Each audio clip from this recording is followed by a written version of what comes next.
Alexio, I don't know about a keynote speech. You've heard from Wojtek, and he's outlined to you perfectly what the motorways of the sea is, so there's very little for me to say. And I'm conscious of the fact that everybody's waiting for the drinks down below. So I promise you I won't keep you long. I won't keep you too long from your drinks. You've heard so far from my colleagues Pavel and Carlo on their job, their role as their coordinators. I'd like you to, in my role now, think horizontal as opposed to vertical.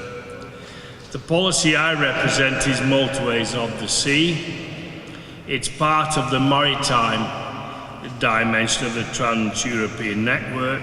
It aims at supporting green, viable and efficient sea-based transport links, as well as to integrate the entire EU chain.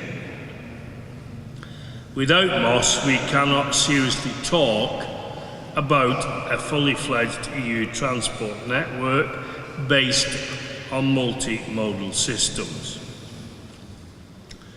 For my colleagues and counterpart coordinators, ports are an entry or end of their corridors. For me, it's only the starting point for a good hinterland connection or the point of departure for linkages in other comprehensive peripheral ports in Europe. The MOS policy is of course supported by CEF, but in my capacity as Motorways of the Sea coordinator, I work on what we call the detailed implementation plan, and within that document is built 3 priorities. 1, the environment. 2, the integration of maritime transport in the logistics chain. And 3, the safety and human element on the training. When you consider, ladies and gentlemen, that maritime transport is 40% of internal trade and 70% of external trade in goods carried to EU ports, then it shows the scale that maritime transport has in the more global issues. And we need good interaction linkages between MOS and the core network corridors, and that is of the utmost importance in the TEN-T network if we are to deliver that TEN-T network. Green, efficient ships as well as ports solve nothing if freight and passengers cannot easily access the internal market. MOS policy, which is implemented through the CEF budget, has strongly supported actions promoting the integration of maritime transport in the logistic chain. And how can we achieve that? Well, we invest in upgrades of maritime's link between core and comprehensive ports by financing investment in port capacity and improvements in terminal access. We want to give a helping hand in the optimization of maritime transport, enhancing sea-shore interactions via innovative ICT, support data exchange and sharing. For example, as Wojtek mentioned, the sea traffic management. We co-finance improvements of connections with hinterland, supporting port projects that help to enhance connectivity with the other core network. Now, I can go on at length about how much money we've given out and what we've spent. Suffice to say, there have been 314 million.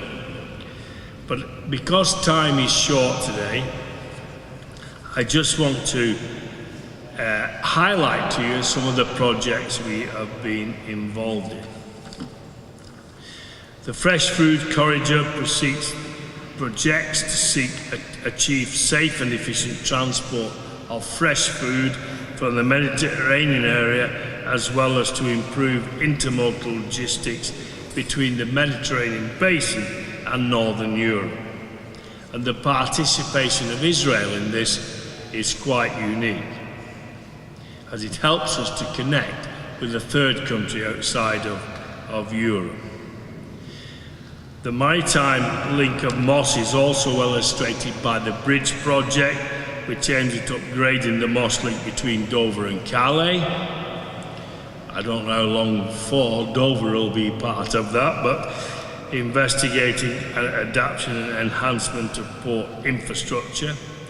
The Twin Port project is also an example of upgrading one of the busiest ferry links in Europe, Tallinn-Helsinki, that connects two different core network corridors, ScanMed and North Sea Baltic. This project has received funding in two phases for both TEN-T and CEF programs. Concluding, what I'd like to see us do in the future is in the second pillar of the MOS implementation plan, which is more focused on digitalisation. It's not seen from the perspective of single maritime link and its upgrade, but the framework of overall support to harmonise digitalisation of various processes taking place in port and their interaction with vessels and hinterland operators is vital. Digitalisation can make transport systems more efficient, and it goes without saying that it leads to a better utilisation of existing resources and infrastructure. It can reduce administrative burden, optimise supply chain management, improve safety and security, and at the end, strengthen environmental performance in transport and logistic operation. In 2015, DG Move established the Digital Transport Logistic Forum, a consultative platform for the coordination and cooperation between stakeholders in a cross-modal, cross-sectorial perspective. One of the main objectives of the forum is to facilitate data sharing between stakeholders through interoperable data exchange setup along the transport corridors. It would be important that future MOS funding captures these discussions and enables the industry to use the EU financial resources for this good project. In conclusion, CEF grants remain a vital ingredient to link motorways of the sea with the TEN-T network.